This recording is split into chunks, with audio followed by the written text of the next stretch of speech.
right. So welcome back to another episode of Global Card Collectors. Today we have with us a return guest, Jamie UK Collector on Instagram.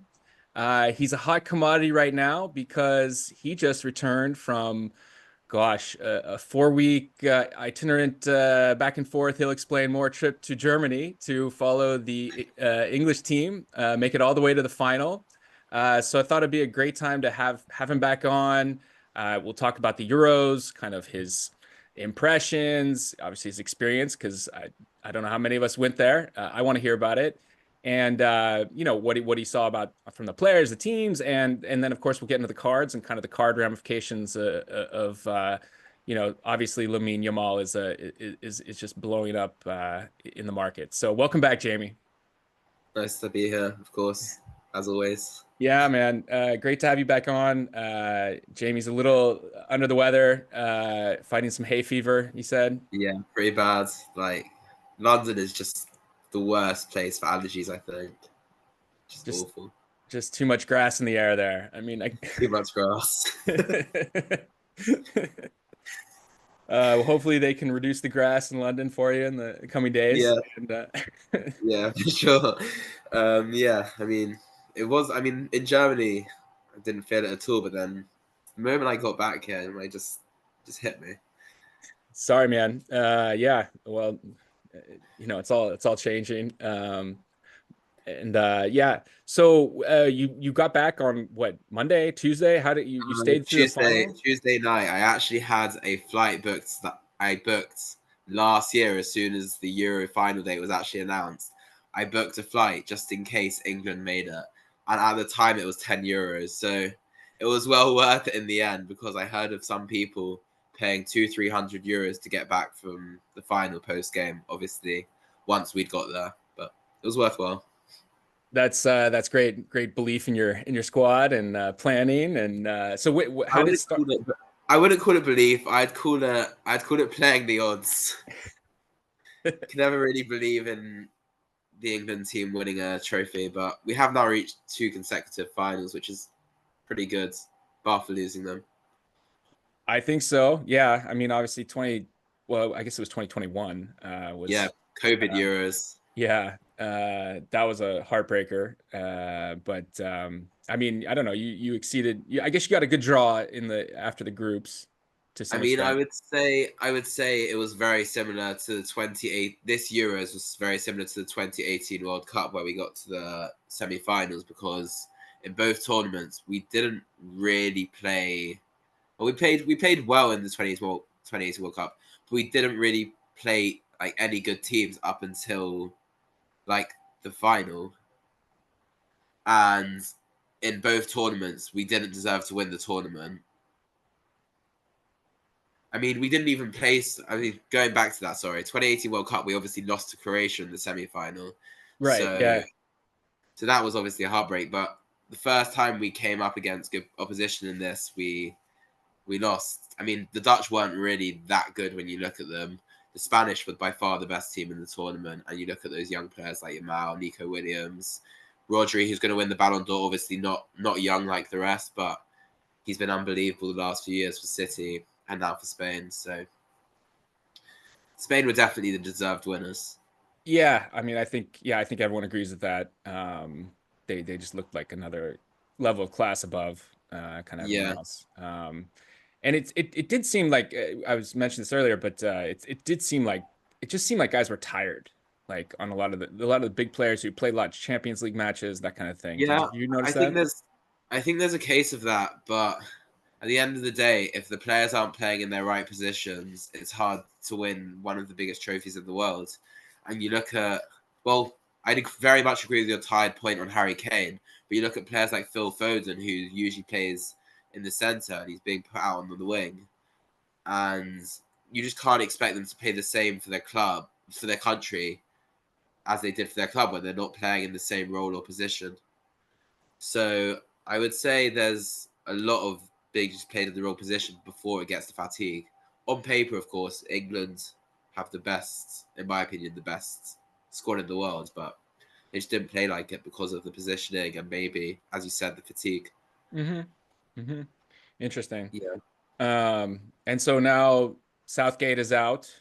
How are we feeling? Southgate's out. I was pretty happy. I think I'm pretty happy with it. He had to go. I think people say he could have got another 2 years because of his record, but in my opinion, he had to go because whenever it came into a big knockout game, I mean, because I mean the finals or getting to a final is obviously ridiculous, but whenever it came to the big occasion, we didn't play good football. Like you look at Croatia, probably should have won that game. Didn't play that good football when 1-0 up and sat back. Italy, similar kind of thing. We didn't play good football. We sat back the whole game, and we didn't let them beat them us from penalties. But it was bad management, even in the penalty shootout, where he had these three young players who had never taken a penalty, taking these crucial penalties in a final. And then against in the Spain game, okay, we played amazing when we were 1-0 down.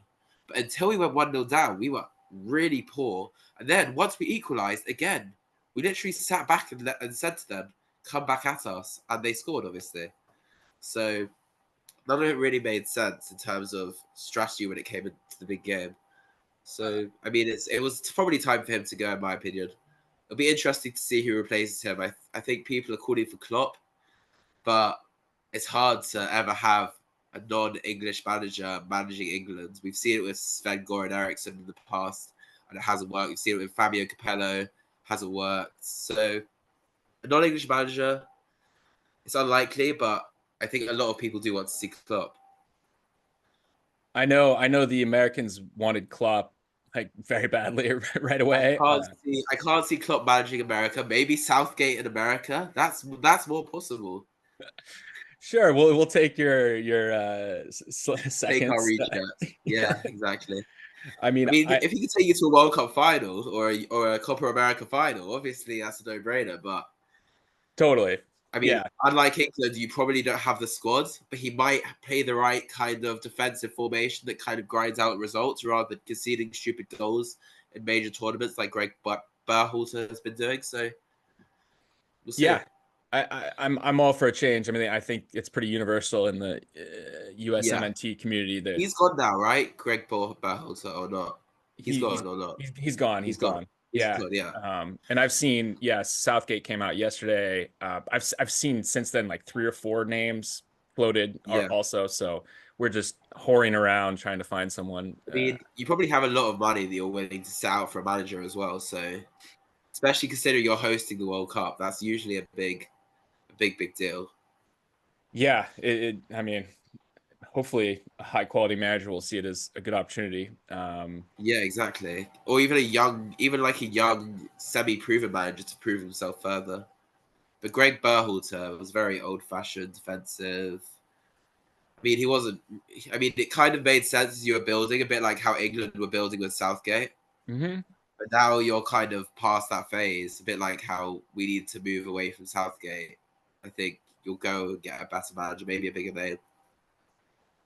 Yeah, someone, I mean, just to circle back to something you said about, England kind of sitting back after equalizing or scoring.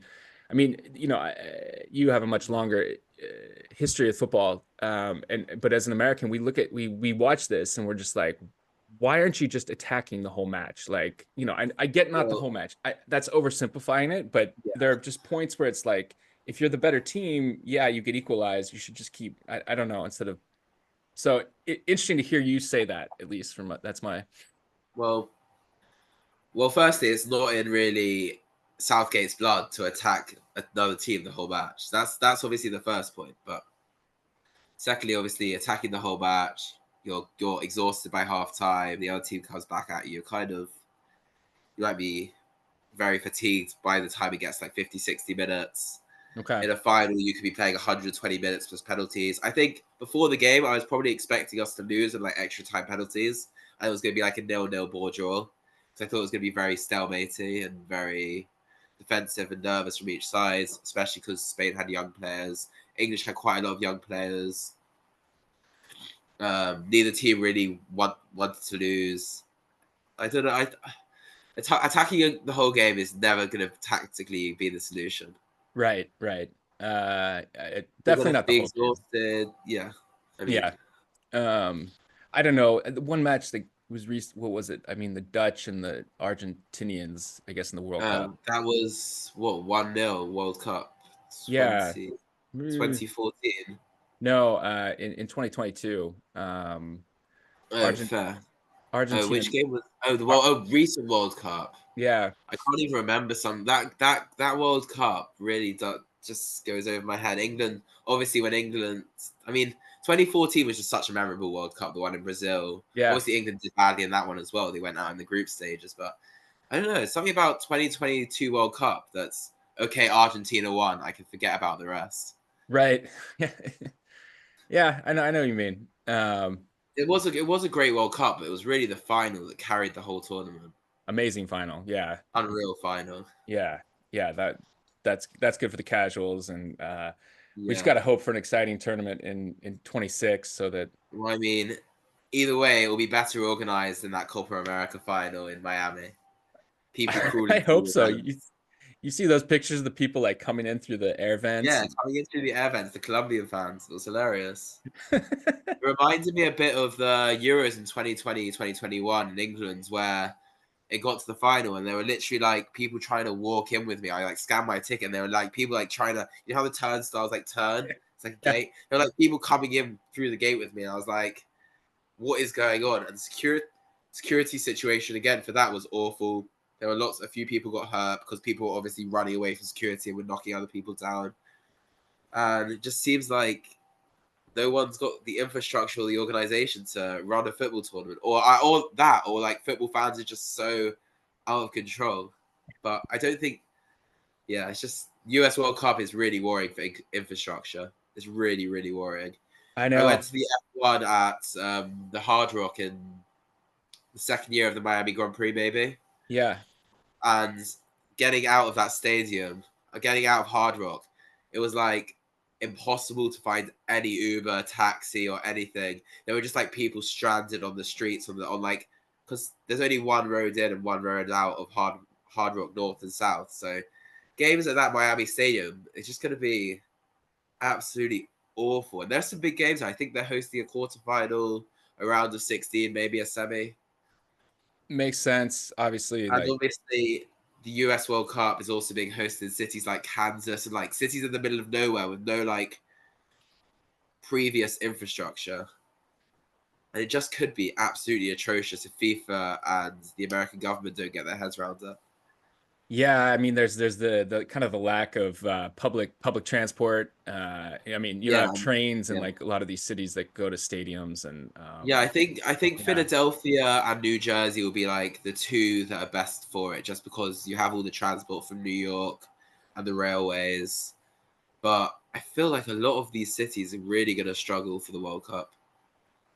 yeah, and they're It's going just to be a not really bad fan experience in some way. I two mean, years. I mean, everyone says the German transport's amazing and everything, but those some of those northern cities like Gelsenkirchen, Dortmund, Dusseldorf was okay, but yeah, Gelsenkirchen and Dortmund, it took at least 3 hours to get on a train after the game. wow. So Gelsenkirchen was a 9 p.m. kickoff, finished at 11:15 the game. I didn't get home to my Airbnb, which was 20 minutes away, till 1:45 in the morning. Ugh. 20 minutes. It was like meant to be like a 20-minute tram ride, and it took 2.5 hours, 2 hours to get on the tram. And then by the time we got on the tram, they were just like rushing people onto trams. So everyone was getting on the wrong tram. So a lot of people ended up stranded in the middle of nowhere because they had to get off like the tram because they were like, "Holy shit, we've gone the complete wrong direction." And then obviously at that time it was like 12:30 at night, so there's no taxis, no other public transport, people Ugh. stranded. And then Dortmund, I literally have videos of like people getting shoved onto the trains by like the police, like trying to just get people off the platforms. I And mean, it was yeah, absolutely horrendous. I mean, I managed to. I like getting souvenirs from the games, especially where England win. And everyone saw how I've got these souvenirs from the final and these banners that I yeah. took from like, stadiums and stuff. But I got this really cool souvenir from the Dortmund Stadium, and it was like a really cool poster that said "United with Football" or something like that, like that UEFA motto or something. And as I was like holding it like in my under my arm, and as I was getting onto the train, I was getting shoved, and the poster literally slipped from under my arm, and it just went in beneath the train and the platform. And I was so gutted. But I was like, at least it's not my wallet or my phone, because it easily could have been. And people seriously could have got hurt. The infrastructure for the Northern Germany games was really poor. And compared to what you expect from like the German great organization and great Yeah. trains, it was really lackluster. So it'll be really interesting to see. I mean, no one would have had US for bettering the German transport, and it'll be interesting to see how US deal with the crowd of a World Cup, because the crowd of Euros is obviously a lot less than a World Cup, but the US are going to have to deal with the World Cup audience of with people coming from South America and across the world who don't know how to speak English, don't know how to follow certain signs, are used to like their culture where it's okay to push other people as they do, and it could be absolutely horrendous. Yeah, it's wild out there. I mean, yeah, the US I think the kind of Northwestern European and US countries like they we just industrialize our all our infrastructure is kind of outdated now, and Yeah, we need some infrastructure, and then we need some Chinese style like yeah. camera I mean, surveillance, right? Like just A Tokyo World Cup, I think, would be a Japanese Tokyo World Cup right now. Would probably be the one I'd want to go to most, because I feel like it would be so well run. oh The yeah. food out there is going to be amazing. Obviously, the Japanese yen is on an all-time low.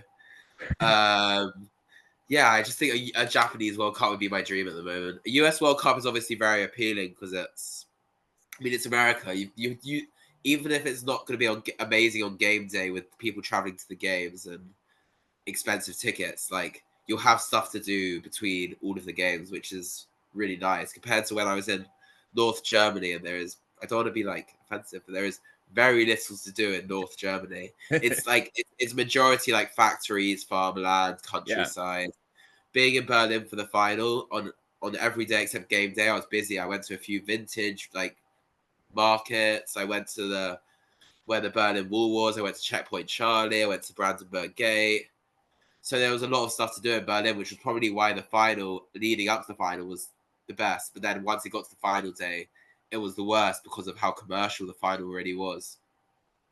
Compared to the semi-final in Dortmund, like semi-final in Dortmund, you felt like it was 95% like real fans in the ground, and probably like 75% who had been to a game in the tournament previously to the final. At the final, it felt like maybe only 30% of people who were at the final had been to another game at the Euros. And like there were this core group of England fans, core group of Spanish fans.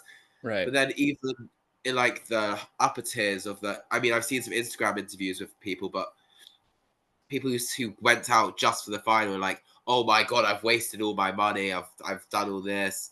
Yeah, because you decided to just come out for the final, and you didn't really experience the whole tournament. You experienced you experienced an England loss, and you paid £1,500 for your ticket.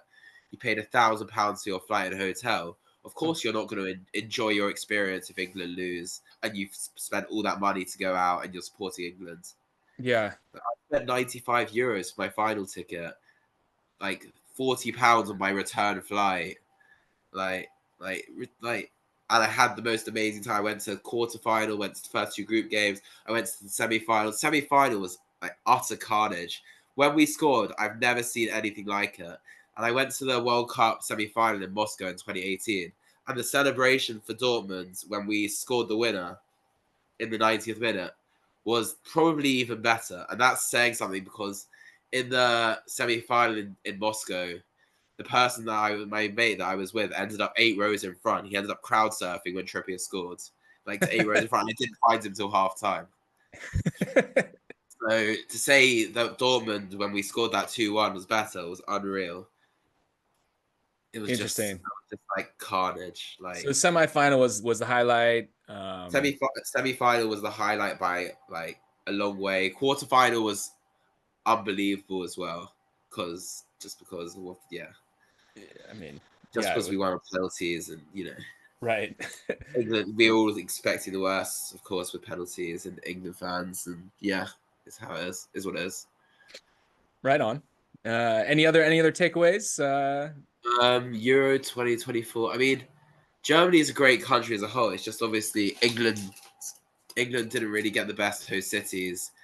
I mean, they got the best draw because they came top of their group, and then they had that lucky draw. But north of Germany, not ideal to be in. I was a bit jealous of the other fans who were in Munich, who were in Berlin during the group stages. Um, you're too many teams. I didn't like the third place qualification. It should go back to the old way. Top two in a group stage makes it so the group adds so much more weight to the group stages. So it's like Yeah, I also felt like the group stage was just the kind of fact that there were some teams like qualifying with like 2 points. I think 2 points you could some teams qualified with, and wow. the Netherlands obviously qualified with I think 3 points. Yeah, Like, you could qualify with three draws. That's not right. The fact you could qualify out of a group stage and get to that's like it should go straight. It should be yeah. It should be 8 groups of 4, top two qualifying each group, last 16. yeah. Uh, so they what did they add teams? I I mean, think what they had. I think I can't even remember now. It's like did they have more groups? they must have, huh? No, they had less groups. Wait. Huh. Let's work this out. I can't honestly. Yeah, I don't even know how that. Now I'm thinking about it. I'm like, how did they do it? But it's just like third place. You should not qualify when you come third out of 4. When's agreed. that ever been good enough Yeah. for an elite tournament? I think World Cup's probably the same. I'm guessing. Is it the same or is there just more groups? There are 8 groups, at least in the last one. I mean, I think in Euros they There'll had be eight. more groups. There'll be more groups in this one because there's way more teams, aren't there? Yeah, and maybe, well, they want to get to 32, so I mean, Well, yeah, yeah, they yeah. It's must. round of 32 before a round of 16. Again, a massive shame. Yeah. So much less weight. Let's have a look how it's I think it's formatted. like I think like 48 Yeah, teams 48 must teams, I think, is what it is, which qualify. is absolutely nuts. Yeah. 32 to 48 is a nuts increase. Yeah. So they're gonna have a third more of the group, like Yeah, yeah, 48 teams from 60%. 6 confederations, expanded from 32. How does it even work? Group stage. Okay, so it's a bit like how it works in Euros, where the best third place qualify. Again, not a fan, but Yeah. it's gonna, People and also with 48 teams, it's literally gonna mean only the absolute shit get eliminated right. because there's 48 teams in the first place. Like you look at who's like ranked from like 30 to 48 Right. in the world. There are some like really like poor teams in there, Right. like probably Panama, Tunisia, in there around there. I'm guessing. Like the type of teams that were beaten like 4 or 5-0 in the group stages in 2018 are going to be the only teams that don't make it through the groups. Meaning there's going to be some really bang average teams in the round of 32, which is also going to lead some really bang average teams in the round of 16. So it won't. The tournament. It's going to take a lot longer for the tournament to actually heat up. I think, Yeah, agreed. It just dilutes the meaning and of it's a each lot longer. game. I think the tournament's like 6 weeks. Oh, So I think it starts like slightly earlier than this Euros did. So it's June 11th to July 19th. So anyone wow. going to the nationals that year will only have to stay a week after, and they can go straight to the nationals. Great for me. There you go. I won't go back. I won't go home. I'll stay out. I'll fly out to America on June the 10th and stay out until post nationals. It's great. Right on, right on. I'm open to make a match in California, so if you're That's out there, that's a long stay out in the US. That'll be expensive. it will. It'll be Yeah. expensive. It'll be the most expensive World Cup of all time. I reckon ticket prices we'll be looking at, apart from like the fans first category, which for the supporters club, and if you get really lucky in the ballot, I think we'll be talking about starting from like $500 a game, or maybe starting from 350 in a group stage. Yeah, when And when then, Copa tickets first came out, because I was there and I was gonna take my family, and the lowest I could find was 120. yeah, Maybe they dropped after that, but I mean, I'm not gonna. 120 doesn't sound bad compared to what FIFA are going to be charging in the US. No, yeah, it's I mean, finals tickets. I think we're gonna be. I think so. Euros finals tickets was Cat 1 1100, Cat 2 I think was 600, Cat 3 was 300, Fans First was 95. I think we're gonna be talking about Cat 1 at like 3,000. Oh yeah. Cat 2 Yeah. is gonna be like 1800. I mean, sorry, yeah, Cat 2 is gonna be 1800. Cat 3 is gonna be like 900. And then Fans First is gonna be like 600, I reckon. So Yeah. it's going to be like 5x for like the lower categories, I think 4 or 5x, which is absolutely nuts. Yeah. The And problem it's as an well is in the US, touting is obviously basically not illegal. So people can buy these tickets knowing they can basically resell yeah. at any time. Yeah. In Europe, touting is so frowned upon. If you get caught doing it in England, you can get arrested. So it's like I think it's technically illegal in the US, but yeah, it's just such a big not community. yeah. And with the final being LA, so you can just imagine, Oh yeah, the money that people will be willing to pay. yeah, it'll be insane. So much So disposable income from the higher class in LA. I was there. It's just crazy. I was there, a couple weeks ago, and it's just yeah, it's crazy. Yeah, Um, nuts. so out of the Traffic's gonna be Europe, bad. Traffic for that game is gonna be awful. oh yeah, I've heard other events there. It's SoFi Yeah, Stadium. It's called. It's gonna yeah. be I've never been to LA, but all I hear about is the traffic. So yeah. I'm in Istanbul, so it was like fine that way to me, but yeah, it was not fun either. yeah, Don't recommend it. Well, yeah, man. So let's get into the cards. We talked a lot yep. of footy here, but You know, hope the audience you can fast forward yeah, to I guess about 30-40 minutes through to get to the cards.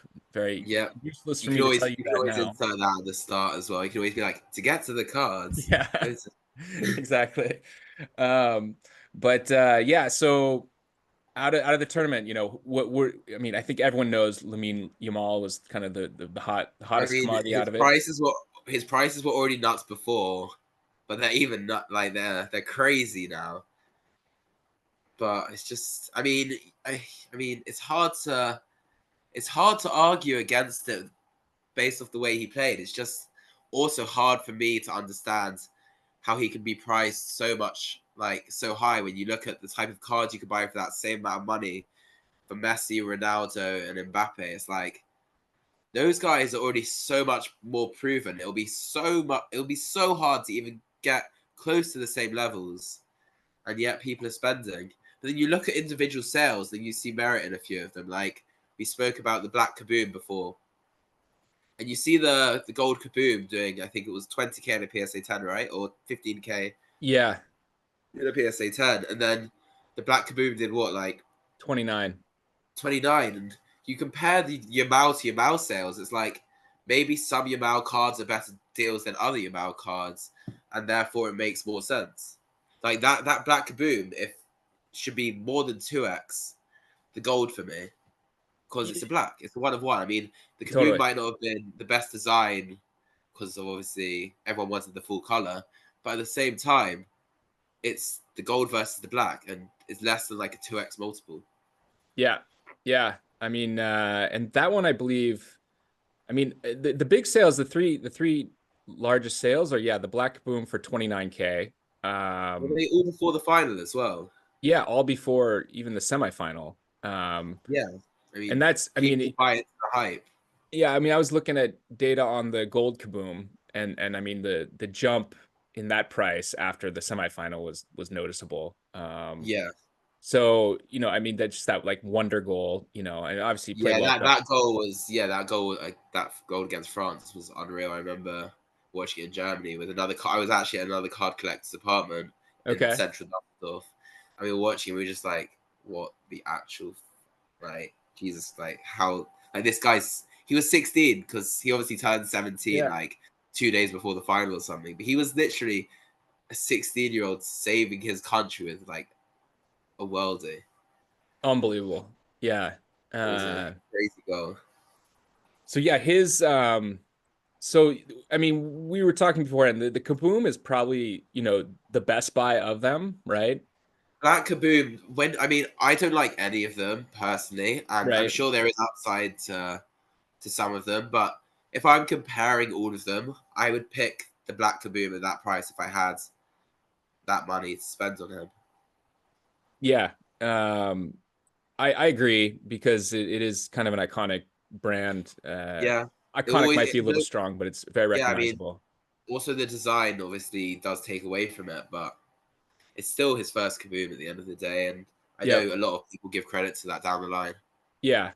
Yeah. I think Kaboom's here to stay. But then Yeah, his probably. all-time high sale is this 43K for Yeah, it's like it's an insert in the first first it's a edition of very Topps. nice.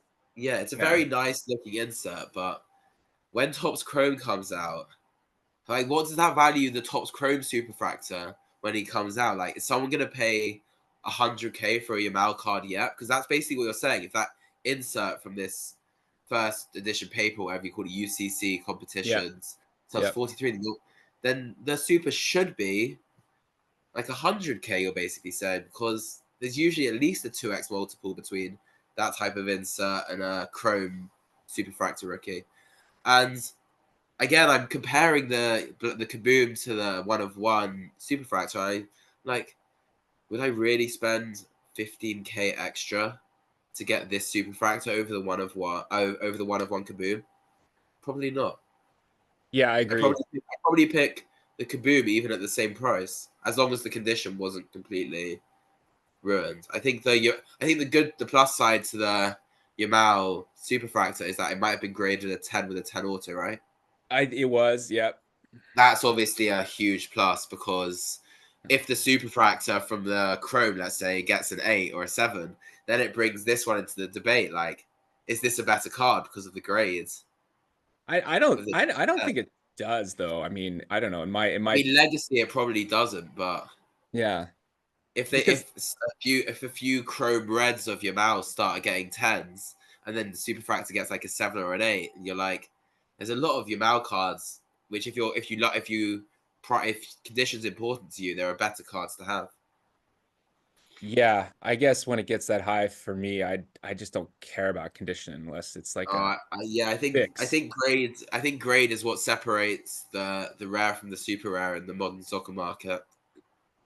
I mean, certainly an unnumbered, but if you're, I don't know. For Even in me, numbers, if you look at it, like, you look at what you look at the populations of like select 17 field levels, mhm. like golds, the price differential between like nines and tens, and they're like 7 or 8x. I don't know how much you paid for that, but I'm assuming you know that it's worth 5 to 10 times more than a nine, right? Yeah, I do. Yeah, Yeah. So it's like, I think we'll continue along that pattern, especially because there are so many cards being graded, and the difference between a 9 and a 10 will matter, because there'll be so many nines and such few tens in comparison to the nines, and although everyone wants to be on that top level, because everyone can be on the level where you can have like the decent cards but not the best, but everyone wants the very very best, and the very very best are graded tens. yeah, no doubt I agree. I just I think when it comes to maybe numbers as low as 10 or fewer, I mean, I don't think the multiple should be as high as maybe the disparity on Yeah, like a maybe it silver or shouldn't whatever. be, especially with the one of ones. Maybe it shouldn't be, but I Yeah. mean, it is. It is. Yeah. You look at 2014 Prism. You look at 2016 Select. You look at 2017 Chrome. The multiples between nines and tens are just huge, and those are the sets that really establish this market. So I do expect it to continue. Like, everyone, like, you look at the vintage. Even like if you go back to like the vintage, I know this is a really bad example because the pops are like hugely different. But like the vintage baseball market, like the difference between like the late 80s baseball market where it was junk Yeah. wax, and there were like 6,000 nines, and then you get to this like 10 tens, and the tens do like 40,000, and then the nines do like a couple $100. Yeah. No, Like, I it's get that. always been like a trend. It's always been like a trend. Like, the difference between a 9 and a 10 is always because of the population. People want the very rarest and the very best. no doubt. But yeah, I mean, I kind of, I think when it gets to like 25, like if it's an Yep. orange out of 25, say, then okay, yeah, a PSA 10 is, there's actually some real separation Yeah. there. But yeah, with the golds probably out of 10 or the reds out of 10, yeah, it does change the price. I accept that. But with the one of one, Yeah. it's If you're a wealthy collector with $1 million, are yeah, you paying 200? Are you paying to have the best of the best? I yeah, of probably am. Like if you want course. to have the best, you've got, and someone's asked, and there's only one or two tens out there, and one of the 10 comes for sale, you're gonna have to pay up because the other one might never come for sale. Okay, Uh, so this Lamine, I'll give you a question then yeah, on this Lamine card. So this was an insert in the first Topps yeah. UEFA Personally, club. again, not a fan of the price. It's a bit crazy, but there's some super collector who fully believes in him out there paying the price, and it wasn't like it was only one person bidding that. There were two people bidding against each other to get to that point. So this card, it's the one of one auto insert called Ultimate Stage, and he has Yep. three. He has a base, and he's in this Ultimate Stage insert, and there's another one in there. Um, and we'll have Topps Chrome come out in, I don't know, a Yeah. month or two or something, Yeah. right? So uh, if you could have that card in this Ultimate Stage one, 10 One of 10 one. Yeah. versus the base of the same set in a PSA 8, Wait, which of one the would same set or the Topps Chrome set? not Topps Chrome? Sorry. Okay. I think this is going to be a little bit controversial, but I'm picking the 1010 because Interesting. the ultimate stage insert. It's not like one of those inserts where it's like a really badly designed insert, and it has his autograph, and it's a 10 graded autograph, and that card actually looks really good for a modern soccer card, in my opinion. If it was the Chrome, I'm probably picking the Chrome in an 8. But Right. the fact it's paper, like, who care? Like, I don't care as much that it's paper base versus paper insert compared to if it's Topps Chrome base and paper insert. Like, I think I'm Yeah. picking the 1010 just because that card does look great. And it's like the ultimate stage insert does seem to be one of the more desirable inserts from that set. And it only seems to have like the best players. Kind of reminds me of like the World Cup stars from 2014, which at release, World Cup stars somehow went for more than the base. Kind of reminds me of that. But Huh. obviously, over time, the base has Right. far risen over that. But Right. when you're talking about that grade differential, 1010 versus an 8, I'm picking the 1010.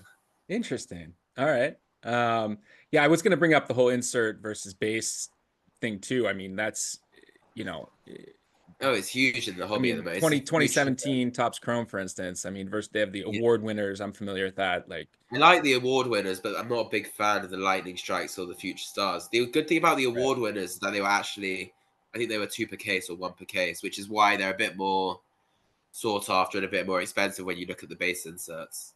Okay. Even just the base card of that was only like one or two per case. Yeah, Huh. exactly.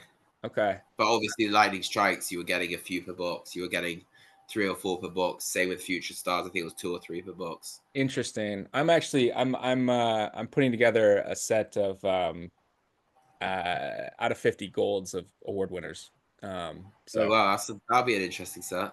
yeah, working on it, hammering away. Don't want to reveal too much yet. No, But I'm guessing that's expensive. that I have that knocked out and the Cristiano. Okay, So okay, that helps. I'm downhill from here basically, but yeah, Yeah. Well, I mean, you've got the two. I mean, those aren't the two hardest ones because they probably come for sale the most, but they're two most expensive ones. exactly, exactly.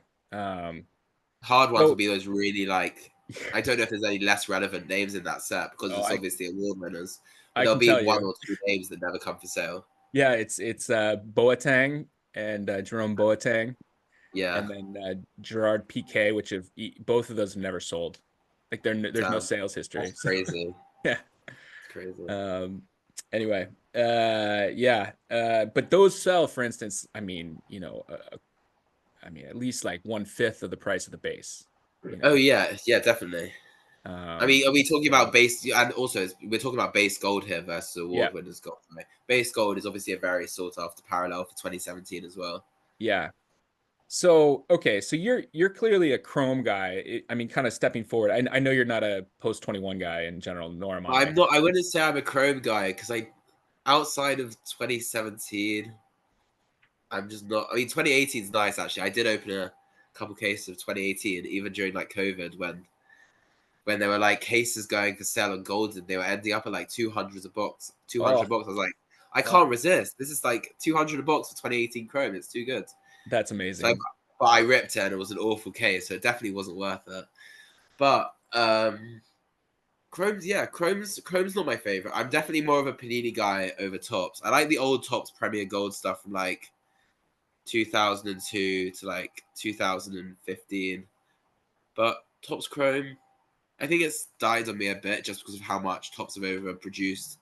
I think I used to like it before Tops were like overprinting. Like the way they've overprinted Ultra Modern has kind of made me fall out of love with the older sets a little bit. Obviously, 2017 Chrome is a great set though. Yeah, yeah. Um, so since 21 they started this first edition, and it's very similar to baseball. Yep, I don't fully understand baseball, but I've been looking at it over the months. So they have like a Bowman first, right? And they put this yep. first thing on there. Like here's an example, you know. Oh yeah, yeah. That's Sukic, nice. So Is that the rookie that's year or is that second year? Rookie year. this is rookie, yeah. Okay, Um, nice. Oh, I'm nice. Yeah. actually I actually got the 101 recently, so I'm gonna Oh, try to. This is the out wait. of So this five. is from the tops. Which set is this? The tops. So this is first edition Okay, tops first. um, club competitions, UEFA club So competitions. did they not make first? Did they make first edition this year, or did they make UCC and it was just paper? Yeah, and it's just paper. So they did this first edition for at least Yeah, that 21 to one that year they actually 22. did it better than the other years. I'd say Yeah. the first Uh, edition actually added something to it other than it just being like paper. yeah, I agree. Yeah, so this whole thing that they've done is it's confusing. I bring this up kind of as a how people should might want to think about the Lamine market, because obviously all these, so you're gonna have Chrome Yeah, coming so out, many. and then you're gonna have either like Jade, Sapphire, or some third edition, and then they often Yeah. have country special editions, so it just gets so watered down. So And then you've that, also got all the Panini products with Selects. And you've yeah, got Don Ross, like we said, with the kabooms. So you've got to really pick and choose the best if you're going to actually buy him. yeah, And even then, what is the best? Like, is the best good enough? Because if he's got one of ones in that set as well as one of ones in that set, then which one of ones do you pick? yeah. He's gonna have like The 80, Chrome Super, 100 the one of Chrome Super ones. Chase is going to be unreal. Like when Chrome comes out, I think it's in a couple days. Okay. When it comes out, I think everyone is going to be buying a lot of boxes and wasting a lot of money until that Superfractor comes out. I think it's definitely. I think as even though I've said, are people willing to spend 100K on EML cards? I think it could do 100K. Oh I yeah. think when it, I think when it comes out and the Chrome Super comes out, I think it could do 100K, which is scary because we haven't had a. When's the last time we had a soccer sale that was 100K plus? Was it Boom? Oh, was it the 2020? What was it? It's been a while. It's been a while. I mean, the obviously the Messi and Messi PSA 10s go for that. I saw one earlier this year Yeah. of Oh Nick yeah. Yeah. I'm Fade sorry. cracks. Sorry. Yeah. Not mod. Sorry. Yeah. Modern soccer cell. I should have said. But yeah, you're right. Exactly. The fact is, the only other card that we've had to sell for upwards of six figures in like the last 8 months in soccer is literally Messi's true rookie, and he's the greatest player of all time. And we're now bringing Yamal into this category of six-figure cards. It's kind of crazy. That happened in January That was 24, January or February. Yeah, exactly. Yeah. 322,000. I mean, does Holland have $100,000? Oh yeah, he has a few. During the boom, I think he had the record sale. He had like a 400K sale. 432 for the There we Superfractor go. auto. Yeah. The Bundesliga Superfractor. What does that go for now? 100? 150? I don't want to look. That would probably go for like 100. I think I have to think that would go for 150K or less right now. I mean, in gold Mbappe. Um, 161 during the boom, 120 after the World Cup final in 22. After he scored a hat trick. Yeah. Even though he Um, didn't win it, still after he scored a hat trick in the World Cup final, that's mental. that's probably the, I mean, does Jude have any huge cards? No, I the think highest is a, Jude's might be around like 30 or 40K, would be my yeah. guess. So his highest is the super non-auto uh, Chrome Is that uh, PSA 7? Or was that, what was that? 9. 9. Oh, okay, yeah, I remember that one. I think I was working there at the time, the Golden. Was it 2021 or something? October 22, it says. Okay, so yeah, I think just before, I think that might have been just before I left. So this ultimate stage, Lamine is already higher than Jude's top It's sale, mad. and Yeah, they're his going to be best. they're going to be But more Lamine cards than Jude. but Yamal's already won a Euro. Jude hasn't. I mean, Jude's won the Champions. I mean, I don't know. You can't really compare them. It's hard to compare them. You don't Well, you think? can compare them, but I don't know. It's hard to compare those sales because one's like a 10-10 auto from an S set, and one's a maybe this is an example of where the grade does actually come in. Yeah, you're getting it, man. This is supporting you. But I don't know. It's Yeah, it's it's ridiculous. I can never. I don't think I could spend. I mean, I would never spend that kind of money on either of those cards. But I mean, I think the Jude would probably do similar right now. I think those cards would probably. I mean, Yamal is hard to say if it would do 43K again. It probably would now he's won it. But but would it? But would it? Has the hype? I don't think Is the so. hype? I think the hype kind of peaks once they're in the final, and then after the final, it's like it slowly falls, right? So it's like the Yeah, guy who sold it probably sold it at the best possible time he could have sold it. yeah, he did. Like, there was a reason we had all those good Yamal sales during that tournament. It's because people knew when to sell. Yeah, I was gonna just check on the timeline on that one. Yeah, but I was looking through sales data. So that was June 30 that 43K one was. I Um, think the Bellingham would do similar right now. I think that's the only card that, of the ones we've mentioned in the past 5 minutes that would do like around that number. yeah. Because Whereas it kind of makes sense if it's his Topps Chrome True Superfractor. right. It's his best card. Like, it's an unreal card. Yeah, that'll be very interesting to see what that goes for. But maybe 100. Yeah. Yamal, we Yeah. talk about the Yamal, yeah. Yeah. It's crazy that that would do. It depends. Does it depend on the grades? Now I'm like asking you, does it depend on the grade? Now we've seen that. I don't think so with 101s because it's just like you But what happens if it's a PSA 10? yeah, but Does I that not? have the one of one. I have the better card than anyone. Like, you know what I mean? But Like, what happens if like someone has like five of the reds in a PSA 10? eh, I'd rather have the 101. What happens if your one of one grades a 4? Then I crack it out and put it in a one touch. What happens when it's peeling and that's why it's graded a 4? Then I'd probably slab it authentic and sell it. Yeah, I mean, Obviously, I'd sell it either way. yeah, Uh, exactly. I would definitely sell my cards. well, yeah, I mean, because like 50K could have gotten you within the last month a Messi Ronaldo out of 5 matchups card. 50, yeah, 53K, wasn't it? The Power Yeah, Gold BGS 9, which I thought very fair price. The type of iconic card that will stay in the soccer hobby for a while. I mean, two most iconic players of this era.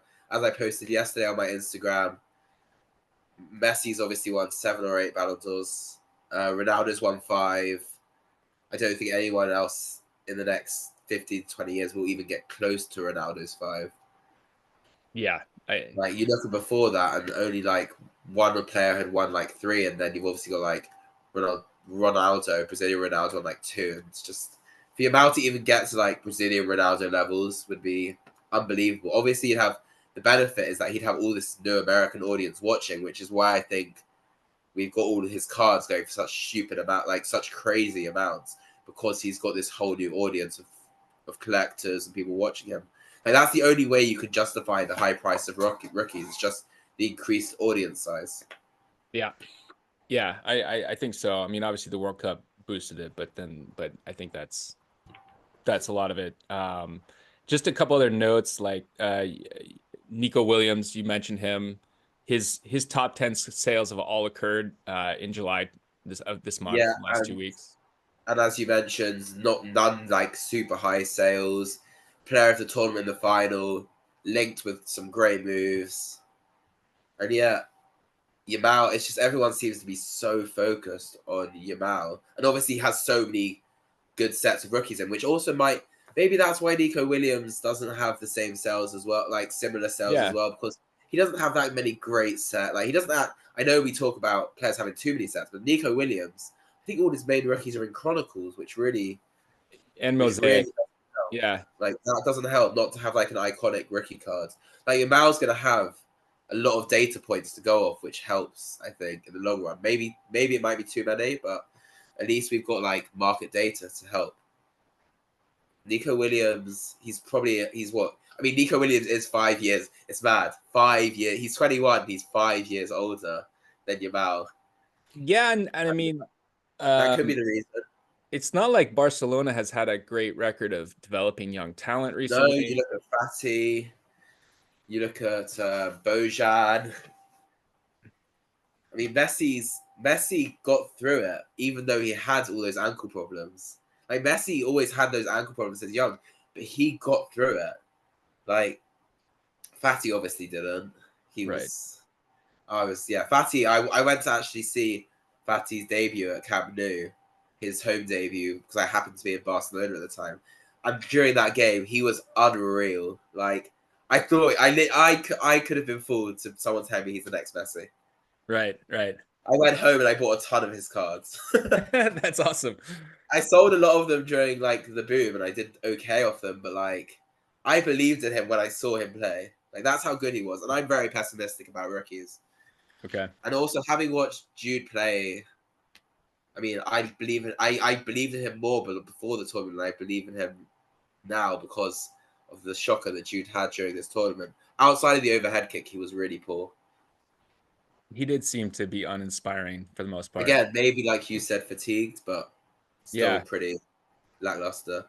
Yeah, I mean, going into the tournament, I thought he had maybe the best shot at the Ballon d'Or, but you Oh yeah, I think before pre Copa America, pre Euros, Vinny was favorite was he okay? and Jude was second favorite, and now somehow Rodri, who was 20 to 1 before the tournament, is now the favorite. Imagine the value on that. Imagine the bet you could have had. Like Rodri was 20 to 1, and now he's like 2 to 1.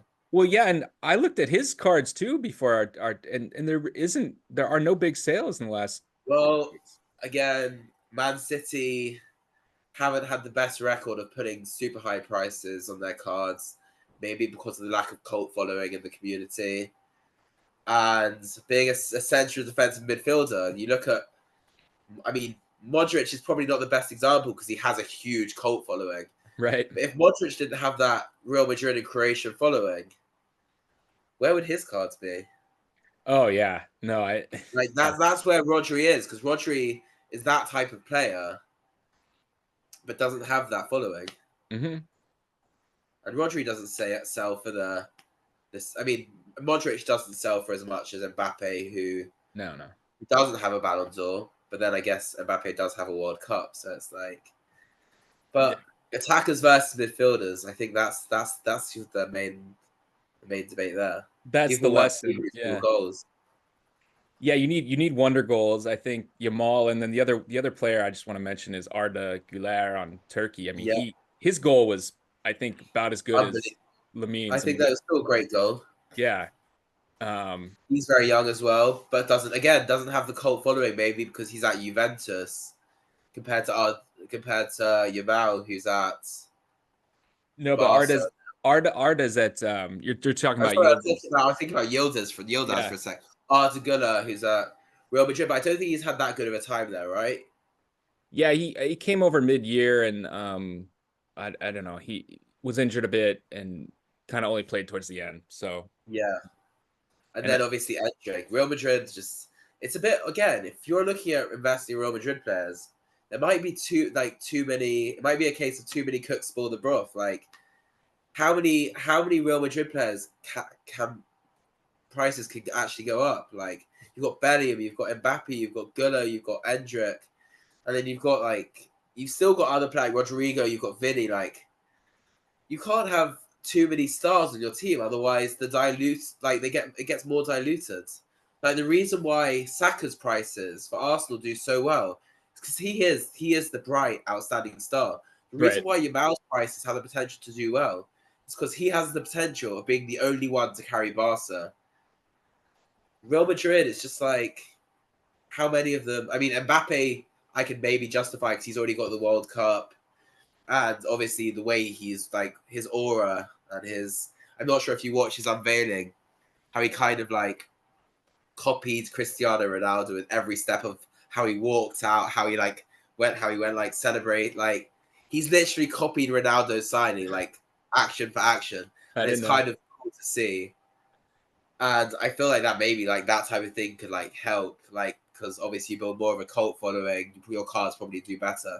Hmm. But it's hard to say how many of these youngsters can actually be a good investment at Madrid, just because there's so many of them, and one of I them's going to steal the limelight from the other. Like you can't have four amazing youngsters all playing at the same time. It's just impossible.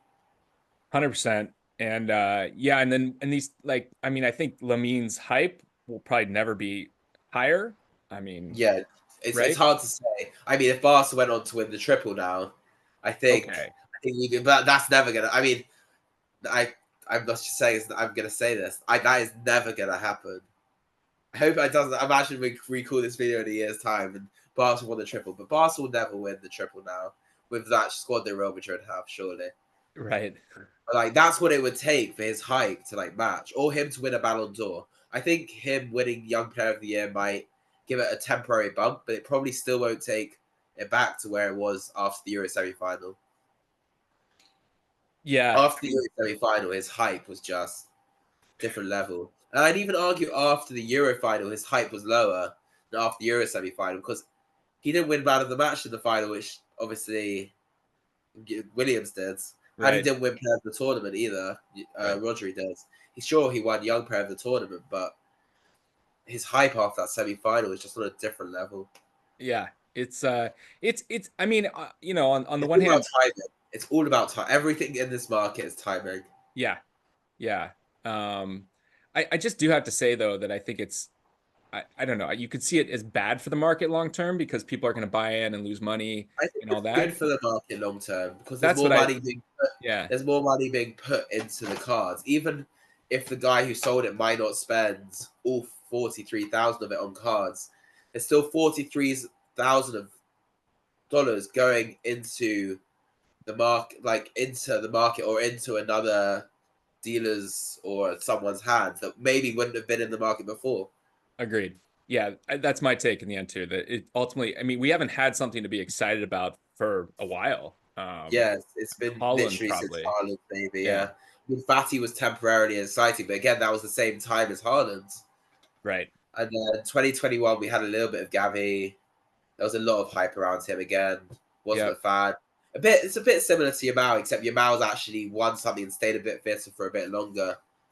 But if Yamal now has like an injury in September, October that sees him out for a while, his Yeah. hype will very quickly fade away.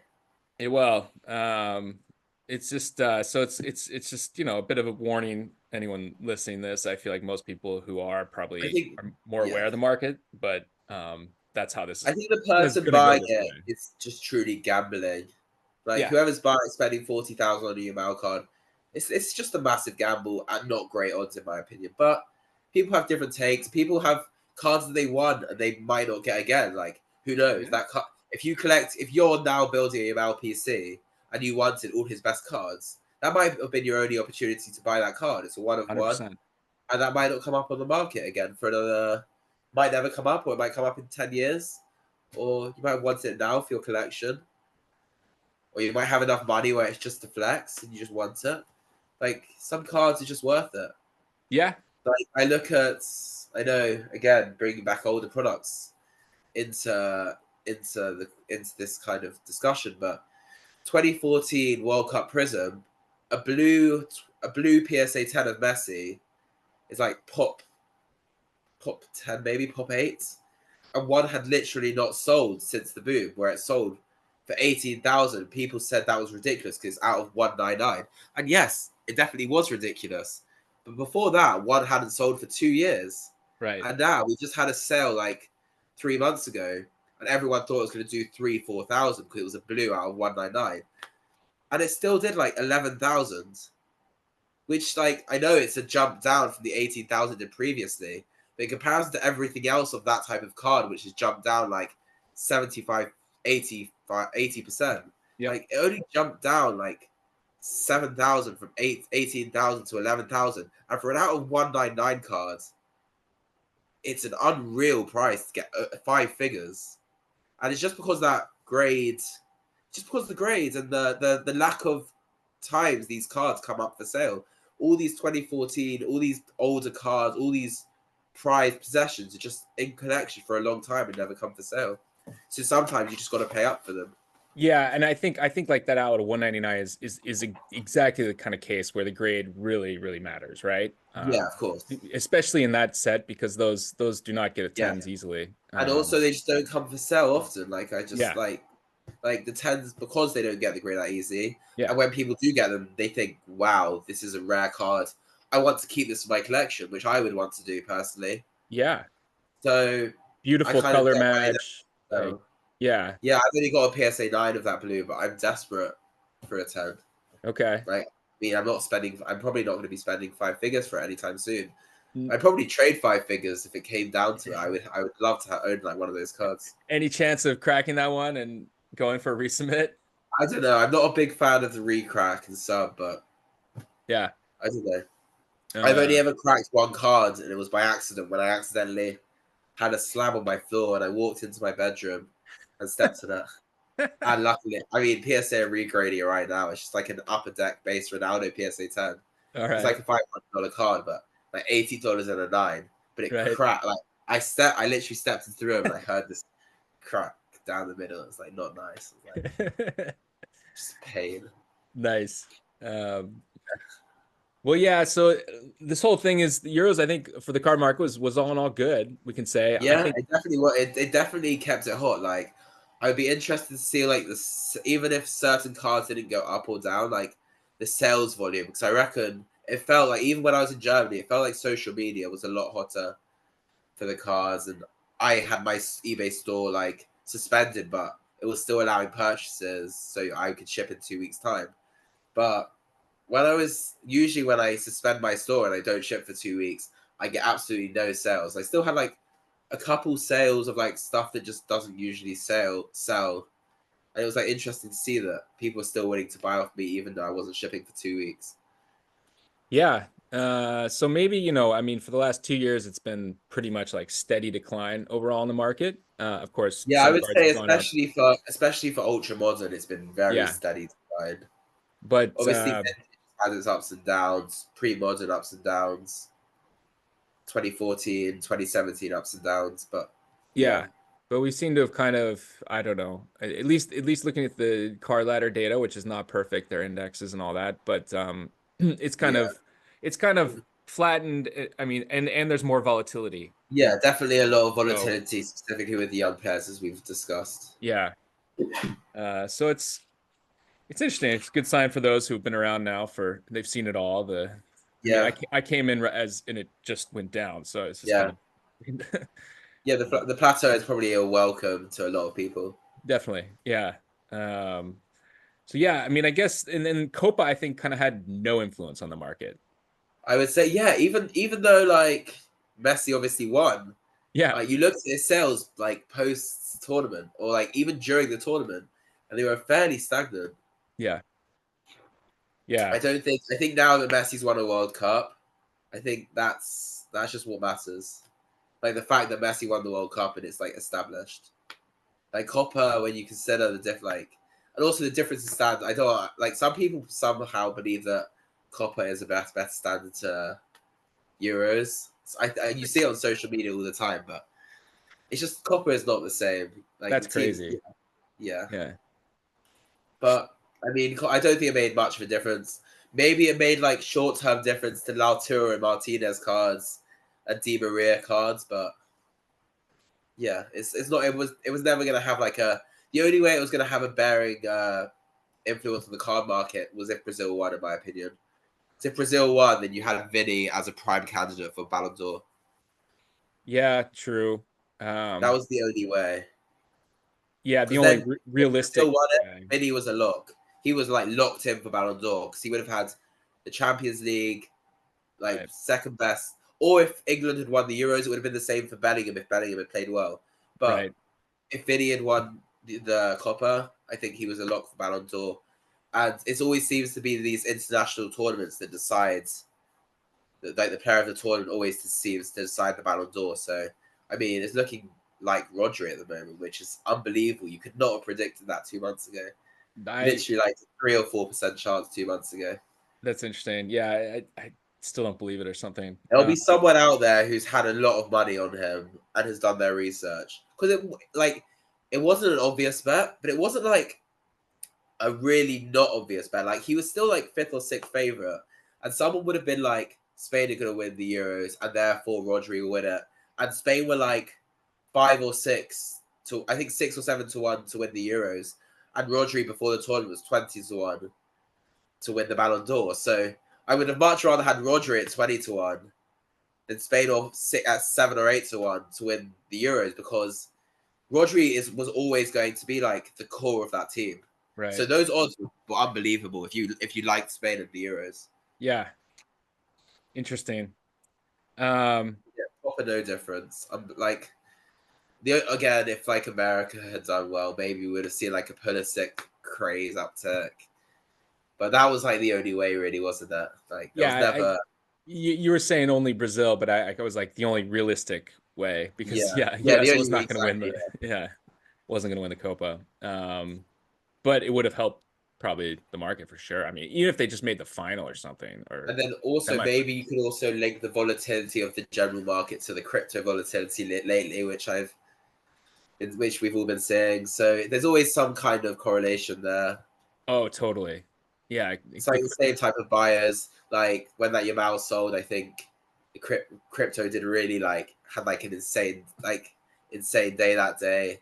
And then a few days later, maybe that Yamal card would have gone for a fair bit less because it did come down, and now it's like picked back up. It's unbelievable how all these markets correlate. Really, like you do Yeah. see very heavy correlations. Okay. Yeah, I mean, totally makes sense. Yeah, Yeah, same I'm kind type of of buyers, same yep, type of risk takers. You know. yep, yep. So anything else you want to share? We're Um, going over almost 90 minutes now, so I we're mean, good. I'm happy to drop off whenever, but Yeah. what would I share? Be prepared for the World Cup in 2026. It will either be amazing or an absolute catastrophe. That's Notice what to I finished on. America. Come on, Yeah, America. I know. Yeah. Well, I don't really have anything else to add either. Yeah, the World Cup is 2 years away, but these are, I think the hobby, even The since like, next 2 years will go very fast yeah, because already next March, I think you have qualifications starting in Europe. I think already in like some places in CONCACAF or wherever it's called, it's already like starting the qualification phases. And then before you know it, we'll be in like a year's time, tickets will come out. yeah. Tickets come out a year before the competition. So you'll have ticket ballots in like 11 months' time, and they'll put all your money. FIFA, what they do is they work differently to the other tournaments because once you apply, I think they put all your money on hold for what you apply for.